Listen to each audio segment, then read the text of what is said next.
Welcome back to engineering overdose channel. இன்னைக்கு நம்ம வீடியோல எதை பத்தி தெரிஞ்சுக்க போறோம்னா, எப்பவுமே நம்ம பொது வீட்டுக்கு EB கனெக்ஷன் வாங்குறப்போ நிறைய கன்ஃபியூஷன் நமக்கு வரும். 3 கனெக்ஷன் வாங்குறதா இல்ல சிங்கிள் ஃபேஸ் கனெக்ஷன் வாங்குறதா, இதுல எது வாங்கினா பெட்டரா இருக்கும், எது வாங்கினா கரண்ட் பில்ல மிச்சம் பண்ணலாம். இன்னும் சில பேருக்கு 3 ஃபேஸ்னா என்ன, சிங்கிள் ஃபேஸ் கனெக்ஷன்னா என்ன, அது எப்படி வேலை செய்யுதுன்னே தெரியாம இருப்பாங்க. இன்னைக்கு நம்ம சேனல்ல இதை பத்தின கம்ப்ளீட் நாலேஜ் தான் தெரிஞ்சுக்க போறோம். வாங்க வீடியோக்குள்ள போலாம்.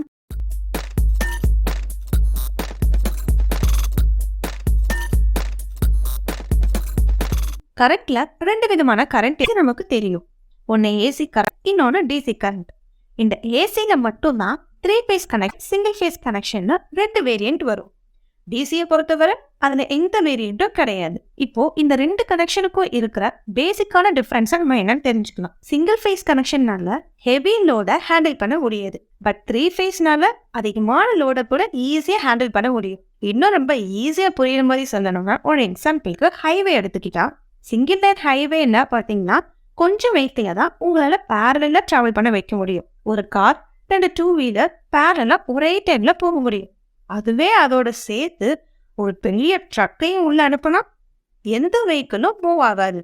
அதுவே நீங்க 3 லைன் ஹைவே எடுத்துக்கிட்டா, தாராளமா ஒரு கார் 2 வீலர் ஒரு பெரிய ட்ரக்கையும் சேர்த்து ஒரே டைம்ல எந்த இடர்ஜனும் இல்லாம ஈஸியா டிராவல் பண்ண வைக்க முடியும். இப்போ இதே கான்செப்டை நம்ம EB கனெக்ஷனோட கோரிலேட் பண்ணி பார்த்தோம்னா, இந்த சிங்கிள் லைன் ஹைவேவை சிங்கிள் ஃபேஸ் கனெக்ஷன் எடுத்துக்கோங்க, 3 லைன் ஹைவேவை 3 ஃபேஸ் கனெக்ஷன் எடுத்துக்கோங்க.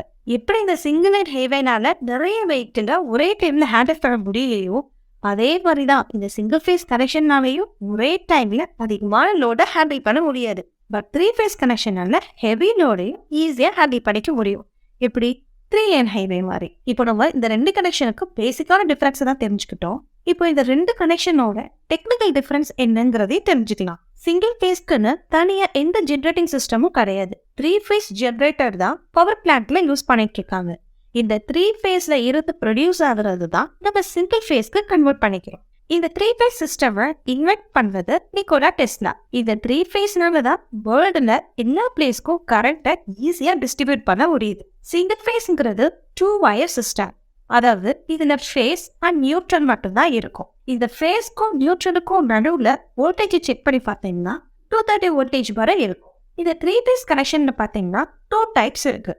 ஒன்னு 3 ஃபேஸ் 3 வயர் சிஸ்டம், இன்னொன்று 3 ஃபேஸ் 4 வயர் சிஸ்டம். இந்த 3 ஃபேஸ் 3 வயர் சிஸ்டம்ல இந்தியனோட ஸ்டாண்டர்ட் ரூல்ஸ் படி ரெட், எல்லோ, ப்ளூ வயர்ஸ் இருக்கும். அதுவே 3 ஃபேஸ் 4 வயர் சிஸ்டம்ல இந்த ரெட், எல்லோ, ப்ளூவோட சேர்த்து எக்ஸ்ட்ராவா ஒரு நியூட்ரல் பிளாக் வயரும் இருக்கும். இப்போ இந்த சிங்கிள் ஃபேஸ் கனெக்ஷனுக்கும் 3 ஃபேஸ் கனெக்ஷனோட வோல்டேஜ் மெஷர்மெண்ட்டை பத்தி பார்க்கலாம். சிங்கிள் ஃபேஸ்ல எப்படி வோல்டேஜ் மெஷர் பண்றதுன்னா, ஃபேஸ்க்கும் நியூட்ரலுக்கும் நடுவுல வோல்டேஜ் செக் பண்ணி பார்த்தீங்கன்னா 230 வோல்டேஜ் கிடைக்கும். இதை தான் நம்ம ஃபேஸ் மெஷர்மெண்ட்னு சொல்றோம். அதுவே 3 ஃபேஸ்ல பார்த்தீங்கன்னா ஏதாச்சும் 2 ஃபேஸ் எடுத்துக்கலாம். அந்த 2 ஃபேஸ்க்கு நடுவுல வோல்டேஜ் செக் பண்ணி பார்த்தீங்கன்னா 416 வோல்டேஜ்ல இருந்து 440 வோல்டேஜ் வரைக்கும் நம்மளுக்கு கிடைக்கும். இதுதான் நம்ம லைன் வோல்டேஜ்னு சொல்றோம். இந்த ரெட், எல்லோ, ப்ளூ இந்த 3 வயரையும் தனித்தனியா வோல்டேஜ் மெஷர் பண்ணி பார்த்தீங்கன்னா ஒவ்வொன்றையும் 230 வோல்டேஜ் தனித்தனியா இருக்கும். அதுவே நீங்க 2 ஃபேஸ், அதாவது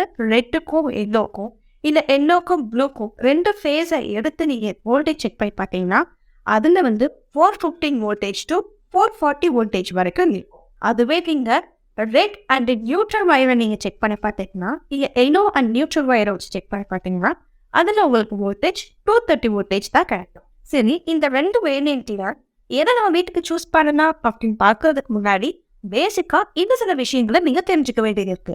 அது என்னன்னா, நம்ம வீட்டுல எவ்வளவு லோடு யூஸ் பண்ண போறோம், அதாவது எவ்வளவு எலக்ட்ரிக்கல் அப்ளையன்சஸை யூஸ் பண்ணிட்டு இருக்கோம், இனி ஃபியூச்சர்லயும் எக்ஸ்ட்ராவா எவ்வளவு லோட இன்க்ரீஸ் பண்ண போறோம்.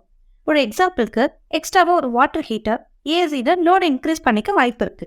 ஸோ டோட்டல் லோட ரஃபா முன்னாடியே கால்குலேட் பண்ணி வச்சுக்கிறோம்.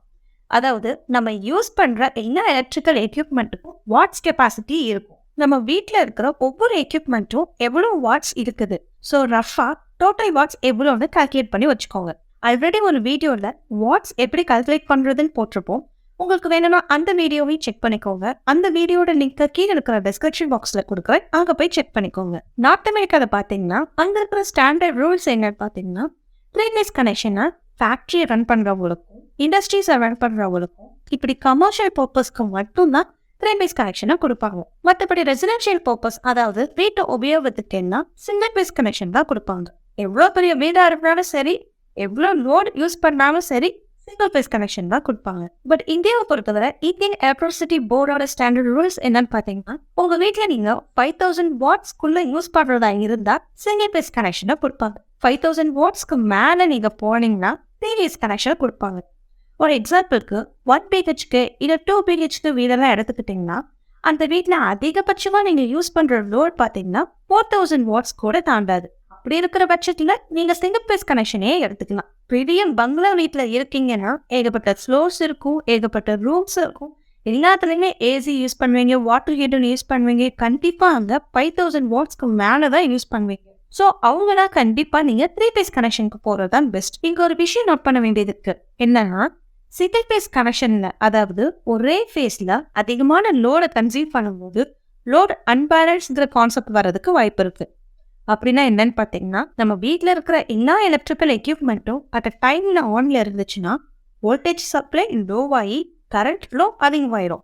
இதனால உங்களோட எக்யூப்மெண்ட்டுக்கு தான் பெரிய பாதிப்பை கொடுக்கும். ஸோ 5000 வாட்ஸை தாண்டிடும் நினச்சா தாராளமாக நீங்கள் 3 phase கனெக்ஷனுக்கு போயிருங்க. இன்னும் சில பேருக்கு இதில் பெரிய டவுட் என்னன்னு பார்த்தீங்கன்னா, இந்த 2 வேரியன்ட்லேயும் கரண்ட் பில்ல எது வித்தியாசம் வருமா அப்படிங்கிற சந்தேகம் இருக்கு. இந்த சிங்கிள் ஃபேஸ் மீட்டருக்கும் 3 phase மீட்டருக்கும் பார்த்தீங்கன்னா, நம்ம எவ்வளோ லோடை யூஸ் பண்ணுறோங்கிறத பொறுத்து தான் கரண்ட் பில் வரும். 3 phase கனெக்ஷனை யூஸ் பண்ணுறப்போ பில் கம்மியாக வரும், சிங்கிள் ஃபேஸ் கனெக்ஷனை யூஸ் பண்ணுறப்போ பில் அதிகமாக வரும்னா கிடையவே கிடையாது. நீங்கள் எவ்வளோ லோடை யூஸ் பண்ணுறீங்களோ அதை பொறுத்து தான் மீட்டர் ரீடிங் எடுக்கும்.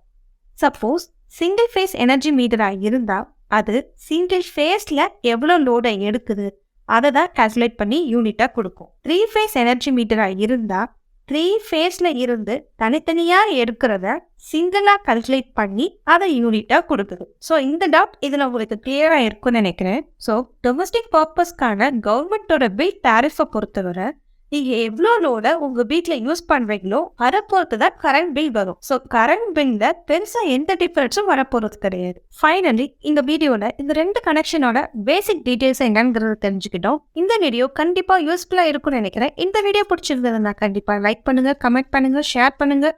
மறக்காம நம்ம இன்ஜினியரிங் ஓவர்டோஸ் சேனல் க்ரோ ஆகுறதுக்கு சப்ஸ்கிரைப் பண்ணிக்கோங்க.